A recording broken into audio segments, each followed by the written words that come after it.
Begini kayak kalau terangno sing umum mawon. Sing umum maknane boten khusus. Khusus sing maknane boten apa? Umum.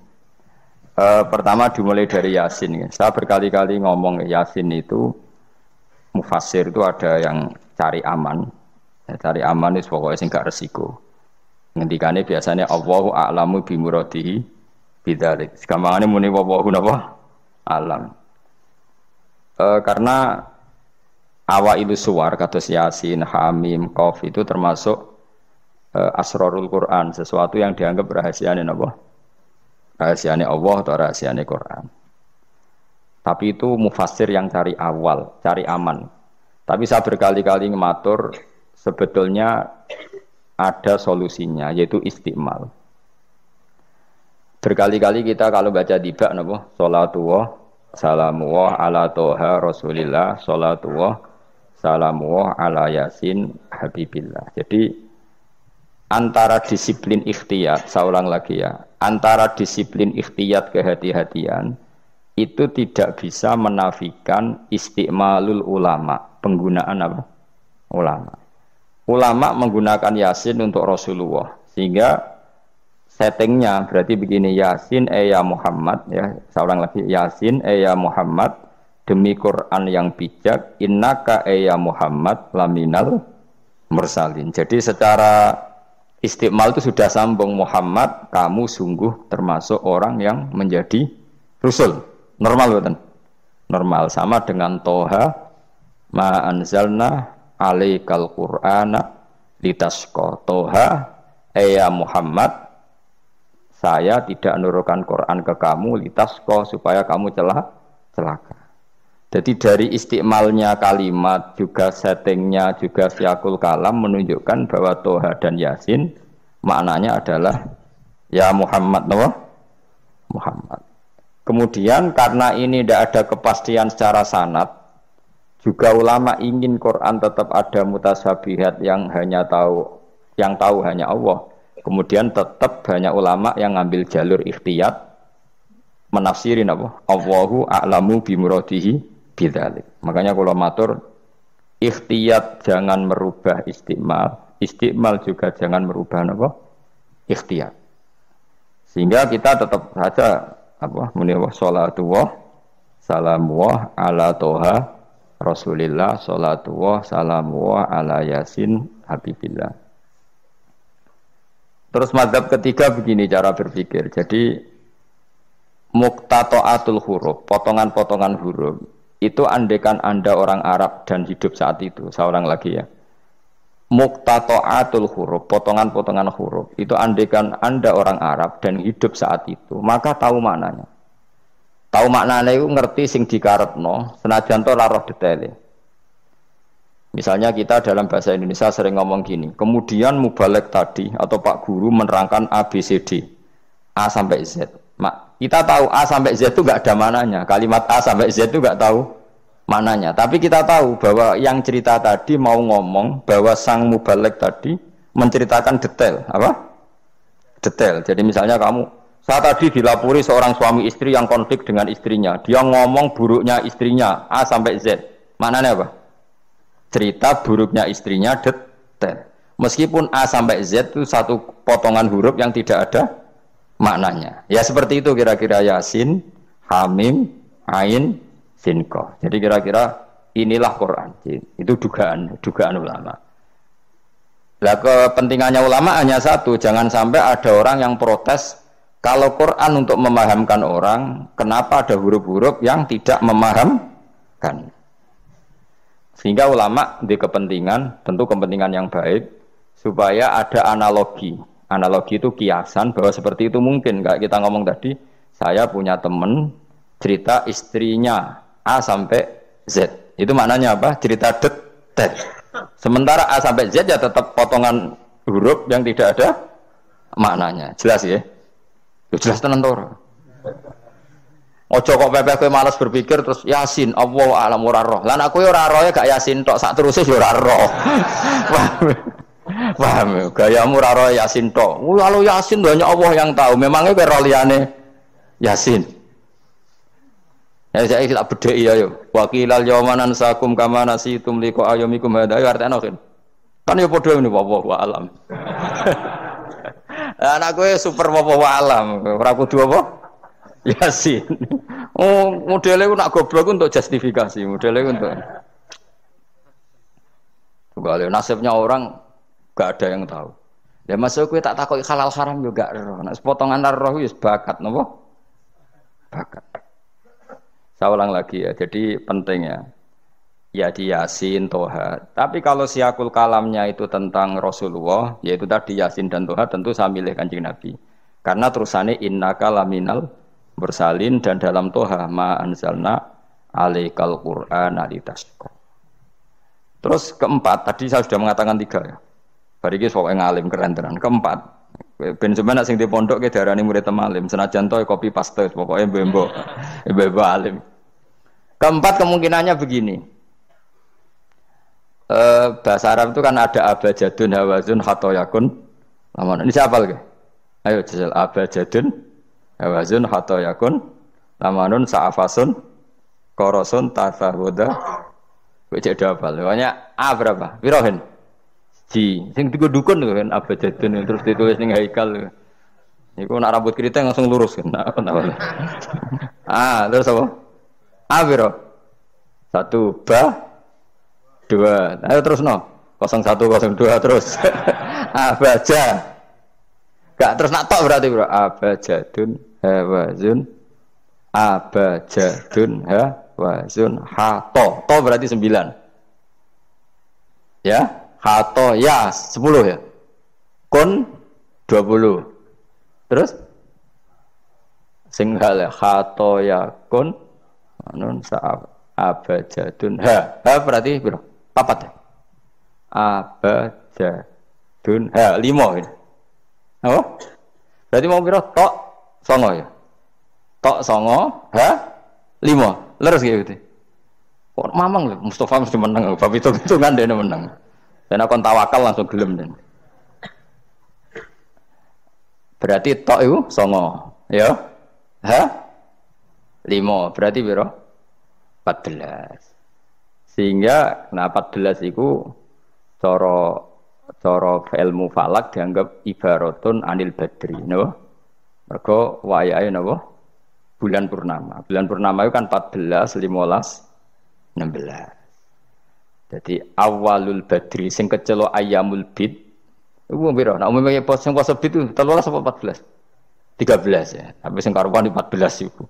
14, 15, 16. Nah karena Nabi itu adalah badrun ibarat rembulan terus dianggap aja toha itu 14. 14 itu berarti awalul badri. Mereka tamamul badri itu 14 kalian pinten 15. Iya terus ana ulama sing carane mengkaitkan toha maknane Kanjeng Nabi mergo anta badrun anta samsun. Nah sama nak takok Gus kok ora milih 15. Iku sirinya gini, jadi tanggalan itu sing 14 mbek 15 sak mukhtalaf ale. Engko anggere nasibe 14 sak ono sing darani 15. Sing 15 nasibe ono sing darani 16 atau 14. Mergo bulan itu mesti mukhtalaf ale. Tapi jelas kalau awal apa? Mudawwar, awal apa? Sempurna itu mulai pinter. Sekawan welas. Mulane sekawan welas 15, 16 mulai jumbo. Jumbo itu kaya 14 ya mirip 15, 15 ya mirip 16. Paham ya? Terus ada yang cara ngitung itu begitu. Makanya ketika Nabi baca Hamim, Ain, Sin, Qaf itu orang Yahudi kaget. Ama'aka ya Muhammad asqalu min hadza. Apa kamu masih punya ayat-ayat yang lebih dahsyat ketimbang ini? Terus dihitung Bung Yahudi. Hak berapa, mem berapa? Hadihi umur ummatika, ini hitungan nanti umur umat kamu sekian, umur dunia kada sekian. Jadi makanya selalu ada yang berani menafsirkan apa awailus surah. Tapi itu kaul-kaul yang tentu tidak pakem. Nah, sing pakem mesti bener ya wallahu alam. Lah kowe iku makome milih sing paling mesti bener. Dadi makome dhuwur, paling bener ya paling goblok mau. Dadi wong paling bener. Mergo nyatane ora Yasin ya kowe ya wawahu. Alah, gayamu koyo ora roh Yasin tok. Liyane Yasin ya Ora roh. Nah, jadi kowe tak takoki piye cung artine Yasin bahwa alam Gus. Bareng tak takoki awalam yarul ladzina kafaru annas samawati wal ardu kanata ratqan fafatahnu majabe yo. Wallahu a'lam. Jadi kowe iku super wallahu a'lam. Mulane apa swayang mbek kowe. Saking sayange goblok diterusno mergo wis sayang pangeran. Jadi ora perlu pinter. Mergo nak pinter malah menurut akal saya. Iku mari sombong. Atau digoblokno terus muni wallahu alam. Mulane sing rido, paham nggih. Timbang pinter ku mau luhur atau goblok sopan. Sombong dosa, sopan iku apik. Berarti goblok apik. Lah aku bila sampean orangnya yakin ya. Aku yakin ngarepe pangeran. Muga aku pengagum pangeran. Pangeran nggih barang goblok kok ana gunane. Mulane kula dadi wong pinter tapi sering istighfar. Tenan to, aku alim lah aku sering istighfar. Mergo kadang-kadang iku mulane kula nu termasuk wong alim sing jarang terima fasilitas. Mergo aku izin ketemu pangeran. Ya jale misale Ruhin mondok. Misale kan mondok, meskipun ora terjadi. Ruhin mondok 16 tahun hafal Quran luanya. Terus juara nasional. Juara tahfidz nasional Ruhin. Keriting gendut umur umur 16 cek imut-imut. Engko ujung-ujungnya apa? Rungokno. Untuk hadiah umroh terus uang 50 juta. Oke itu baik ya, dari segi syiar itu baik, tapi tetap statusnya mendapat. Ya statusnya sehingga bisa saja kita dimintai tanggung jawab Allah. Kowe hafal Quran tak paringi gampang kok untuk umroh, untuk duit. Apa yang kamu lakukan untuk Quran? Ternyata dia ngapalkan untuk lomba. Semuanya untuk lomba dan untuk mendapat. Ketika kancamu sing goblok Quran rapal, kitab ora alim, terus urip ning Gunung Kidul, mung berhubung melarat kan urip ning Gunung Kidul. Berhubung ora juara nasional yo ning Langgar Penceng. Tapi akhirnya mulang Quran cah cilik-cilik. Sono bocah iso maca Quran ya sebab ndekne, ada pengajian Quran sebab ndekne karena dia ada juara nasional. Sing iki goblok memberi. Napa? Sing iki pinter mendapat atau menerima. Sing paling tak wedeni dadi wong alim iki. Banyak teman kita yang ndak alim urip ning pedalaman, akhirnya gawe masjid, gawe madrasah. Kita sing kecelok alim pinter pidato diundang untuk sangu dhuwit kas masjid. Lho kowe ora usah guyu, kowe ora usah melok ngenyek dosa kowe melok ngenyek. Artinya aku malah jangan-jangan goblok kamu jarak ngono. Karena ingin memberi, tidak ingin menerima. Mulane aku tetap hormat. Hormat banget, hormat banget. Maka hidup ini, makanya kula suwun, siapapun yang alim itu menjaga diri dari mendapat. Tapi Joko terus gedeng pengajian ya keliru. Uripe masjid itu nak ono pengajian. Tapi kiai ini kudu iki. Taruh saja misalnya dia harus tahu kalau misalnya dapat sangu 2 juta. Harus langsung dizakati. Ora usah ngenteni setahun. Karena potensinya uang ini satu, kalau ilmunya dia manfaat, mungkin seimbang ilmu manfaat untuk 2 juta. Tapi kalau ilmunya enggak manfaat, dia harus zakati. Ya zakati apa saja. Lagi masjid juga 2 juta duit cemen. Dikekno masjid sing lebih apa? Enggak urip atau dikekno pondok. Ya paling penting dizakati lah. Gue pribadi ya sak kadare, gue anak bojone ya sak kadare. Sehingga ulama dulu kalau zakat itu ada yang sampai 50%, ada yang sampai 2/3 apa? Persen. Makanya Saiban Ar-Ra'i ketika ditanya, zakat menurut kamu berapa? Saiban Ar-Ra'i, ya zakatnya wong khawas ta wong am? Wong khawas. Ya wong khawas iso 100%, iso 50%, iso 80%. Karena tadi dia takut hisab. Umpama aku kenal sampean ngene iki kok ora krana ngaji Jalalain wedi hisab. Karena kalau kenal ndak di luar ngaji paling ya. Misalnya aku di daerah santri enggak di luar ngaji. Paling kon mijeti, kon gowo tase. Ya sudah seperti itu, reputasinya semuanya khadzun nafsi. Tapi kalau kenal seperti ini kenangannya kan saya ngajar Jalalain. Kowe mulang belajar. Semuanya tentang Quran, semuanya tentang ilmunya Allah Ta'ala. Sehingga sebaiknya kita ya kenal hanya gini-gini saja, ora usah akrab teman-teman. Mari ruwet. Jadi ulama dulu itu sampai seperti masyhur itu dawuh Imam Syafi'i. Itu sampai tak figura. Wadittu annal khalqa ta'allamu hadzal ilma wa ma nusiba ilayya syai'un minhu. Sebagian riwayat harfun minhu. Saya suka kalau semua orang belajar ilmu saya, maksudnya ilmunya beliau tentang fikih. Tapi tidak satu pun dari ilmu itu dinisbatkan ke saya. Jadi intinya Imam Syafi'i ingin orang itu belajar halal haram, belajar caranya haid gimana, Mbah Sukhohet iku piye, nak tolak piye, iddah piye. Kemudian enggak perlu kenal saya kata Imam Syafi'i. Karena dia yang diinginkan adalah semebare ilmune Allah Subhanahu wa taala. Ora kok terus dimenet umat sakmene nak nggih rombongan wali songo selisih piro. Lha iku mergawe jenenge napa? Tapi misalnya ora ono sing mergawe ya ora ono sing ziarah. Jadi repot zaman akhir. Ya sudah seperti itu. Makanya kalau ini cerita ya, ulama itu orang paling tersiksa karena tadi kalau dia ngomong semuanya adalah wallahu a'lamu bimuradi bidzalik, problemnya pertanyaan itu. Quran turun untuk memberi penjelasan. Lalu bagaimana kalau Quran sendiri tidak jelas, yaitu awailus suwar. Karena tersesa itu maka ulama memberi satu analogi, meskipun tidak yakin tapi bikin satu kiasan. Kira-kira maknanya seperti ini. Ya saya tadi punya tamu yang cerita jeleknya istrinya, cerita A sampai Z. A sampai Z itu nggak ada maknanya, tapi kamu tahu kan maknanya. Nggak ada maknanya, tapi kamu tahu maknanya. Maknanya apa? Detail. Paham ya? Nah orang Arab itu tahu. Andai kan kamu orang Arab hidup saat itu tahu. Quran itu begini, hamim. Dia tahu. Ha itu merujuk apa? Mem merujuk apa? Jelas ya? Tapi tetap saja kita tidak tahu yang semestinya, sehingga kita tetap ngendikan wallahu alam. Dan itu makom tertinggi, itu makom sampean semua.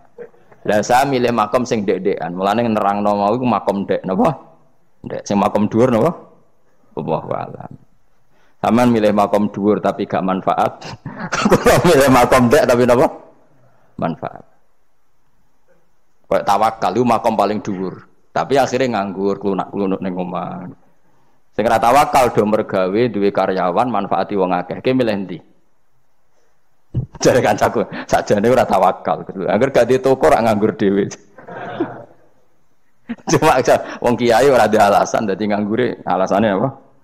Tawakal. Jelas.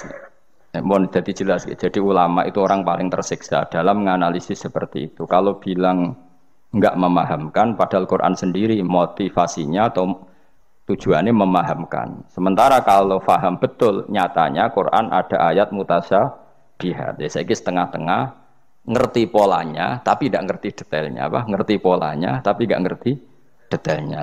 Yang nggak ngerti detailnya kita ngomong wallahu alam. Tapi kok ngerti polanya? Piye-piye Quran turun itu lil mubin, lil ibanah untuk memberi penjelasan. Kan nggak kebayang kalau memberi penjelasan, kemudian Quran sendiri maknanya tidak jelas. Ini setengah-tengah.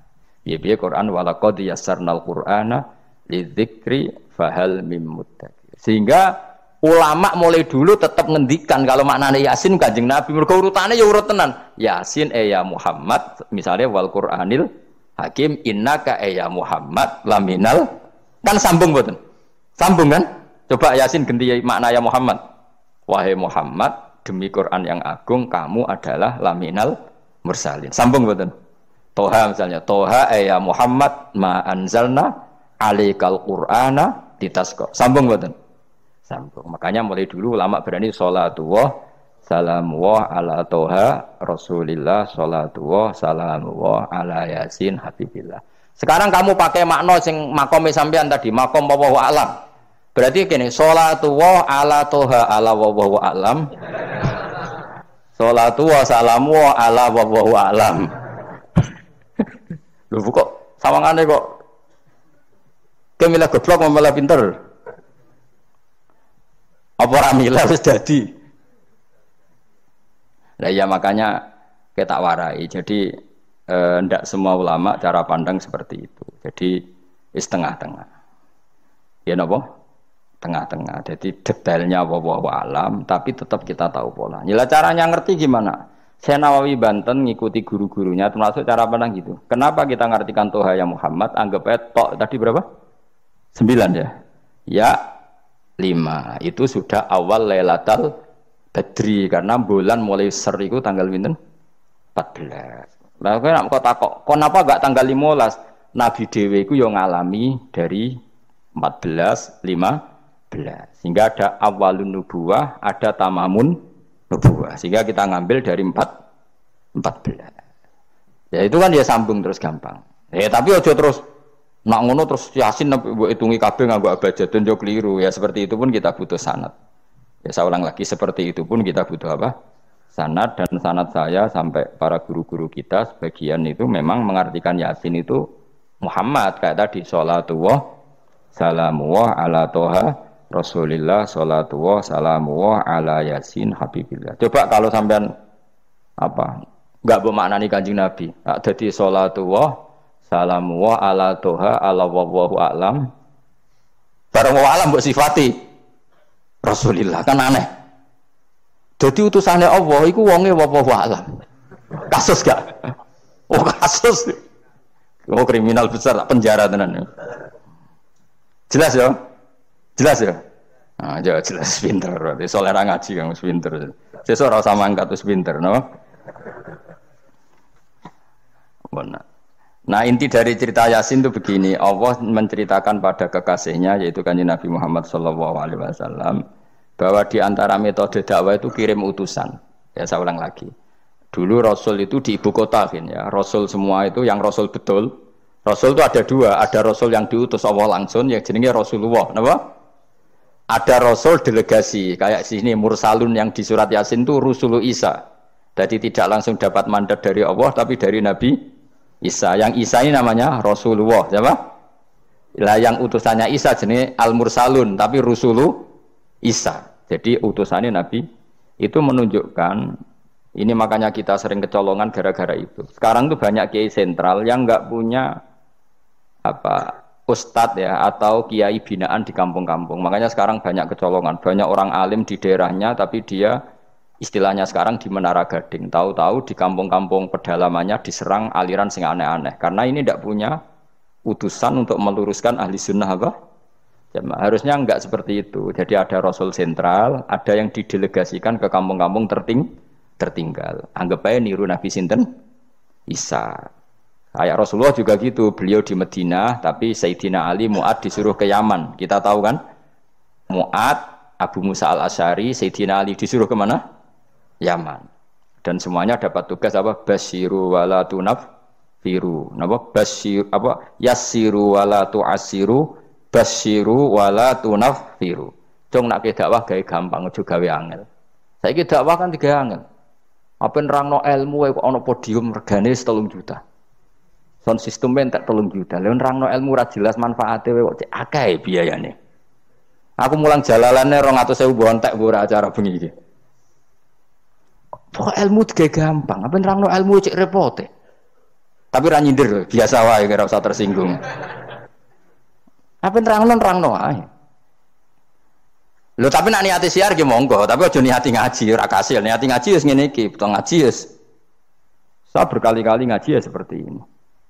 Karena ajarannya apa? Yasiru wala tu'asiru. Gawe gampang. Gawe gampang nerangnone ya gampang, khitobe ya gampang, masyarakate ya digawe gampang, sing penting ora dosa. Sing penting mboten apa?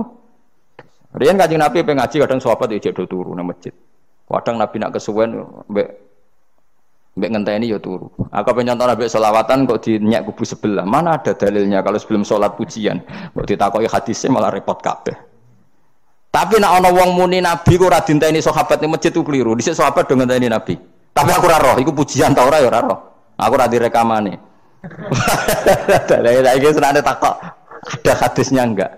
Padahal nak ana hadisnya ya ora iso maca. Iku tuwenang yang pede ta kok subhanallah zaman akhir te apaan. Yang jelas sahabat itu ngenteni. Nah gara-gara ngenteni itu keturun. Rai-rai ngene iki nak ngenteni kan keturun. Mulane nak ditakok, dongane iku ngaji apa? Dongane ngaji bismika Allahumma ahya bismika wa amut. Iku dongane ngaji. Ana sing protes, "Niku dongane tiyang turu, Pak." Ya lah ya nak ngaji iku turu. Mulane takoki dongane ngaji apa? Bismika Allahumma ahya wa bismika wa amut. Mergo agar ngaji turu. Tapi ini kisah nyata, ono wong alim mubalek ngomong ngono protes. Pak Yai, saya ini orang alim, banyak apal hadis. Gimana? Tidur pengajian itu sunat. Wah kaget gini, wah wong alim tenan. Wong alim tenan, wong kanca kula kok, sing protes iki kanca kula alim. Ya tak warai dhisik, saiki pinter wis. Protes. Kenapa kok sunat? Kata Pak Kiai pengajian itu pertamanan surga. Di mana-mana pertamanan bikin orang ngantuk. Wah, Kiai nak merasakan pengajian, datanglah ke pertamanan surga. Di mana-mana orang di pertamanan itu ngantuk. ngantuk. Makanya anggap saja yang tidur itu ya di pertamanan surga. Tapi ora entuk ilmu jenenge turu. Jadi mulane kula nu dadi kiai wis lega atine. Sing ngrungokno ya monggo, sing turu ya monggo santai mawon. Ilmuku cukup untuk menganalisis itu. Jadi ilmu saya cukup untuk menganalisis itu. Kalau terang malih ya. Jadi Rasul itu semuanya di pusat kota. Makanya ada litung tiro ummal qura. Ya, semua Rasul itu di pusat kota. Ora oleh Nabi kok wong desa. Tapi desa-desa ini dikirimkan santri-santrinya. Sehingga kita kenal misalnya Sunan Bonang punya utusan Sunan Wijogo. Kalijogo dakwah daerah Seragen, Boyolali sampai Jogja menawa. Tapi aku ora rodo Jogja tenan pura. Tapi Ndarwan tok Solo 3, Boyolali, Seragen. Tapi menawa ya tok Jogja barang. Terus Mbah Sunan Bonang punya murid Mbah Soleh yang sampai Sarang misalnya. Itu mulai dulu gitu. Sehingga saya termasuk orang yang bapak saya kandung itu hidupnya itu paling 2 kilo dari makomnya abahnya Sunan Ampel, Mbah Ibrahim napa? Asmara Konti. Ya Sunan Ampel itu ketua Wali Songo, itu punya bapak itu di daerahnya bapak saya. Namanya Ibrahim napa? Asmara Konti. Nah, bahasa Arabnya As-Samar Konti. Terus ini punya bapak namanya Jumadil Kubro, itu di Mojokerto. Karena logikanya tadi, ketika dari mana itu Thailand atau Cempo itu ke Thailand apa Myanmar? Apa Kamboja? Kamboja. Tapi sakjane rapati Kamboja, kowe kok roh nek iku Kamboja ora roh. Pokoke Cempo lah. Ya kalau enggak Kamboja ya Thailand. Atau kubu sebelah. Itu angel temen redaksi ini. Daerah sebelah maksudnya daerah sebelah. Angel nerangno wong sufi angel. Mergo kowe wis terjustifikasi, penting ku nak ra paham muni wallahu a'lam. Kacau.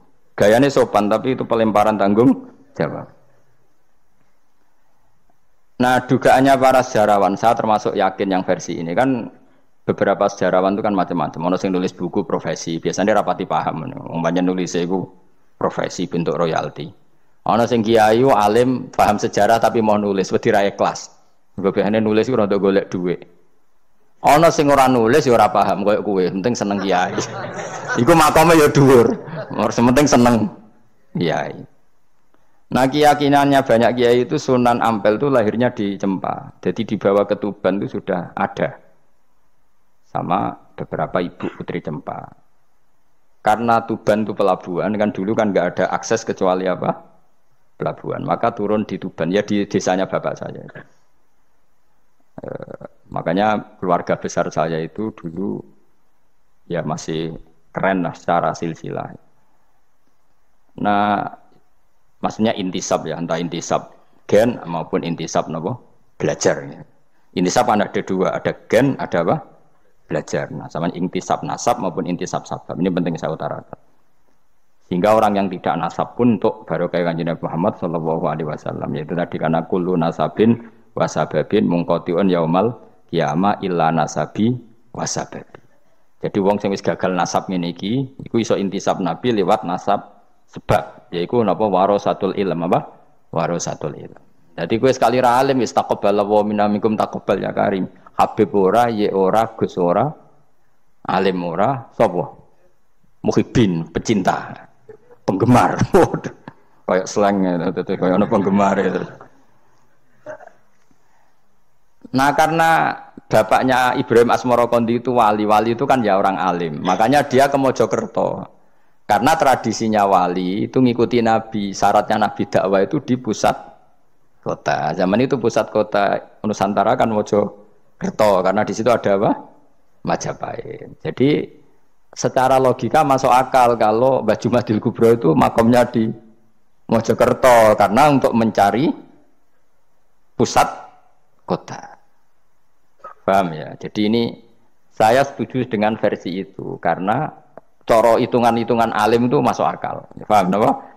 Singgah di Tuban karena pelabuhan, milih Mojokerto karena pusat kota. Karena semua nabi itu litung ziro, ummal qura, wa man haulaha. Nah, kemudian para nabi ini karena sentral di daerahnya, beliau untuk ke pelosok-pelosok kirim utusan. Nah, disebut arsalna ilaihimus. Nah, utusan minimal 2 karena biar ada temannya. Ono konco ngrumpi, konco rembukan. Nah, dhewean kan repot.